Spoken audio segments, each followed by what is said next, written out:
Nasıl durmam nasıl? Ben çok kötüyüm, inşallah durmam iyileştir. Olur mu? Geçsene sen. Ya yok, affedersin, hastamış ben. Niye?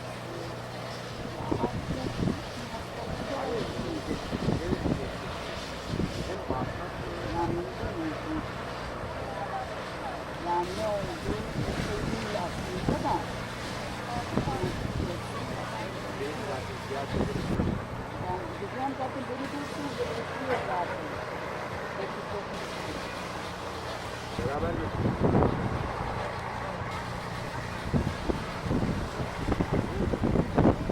Beraber götürüyoruz. Arabayla gideriz beraber.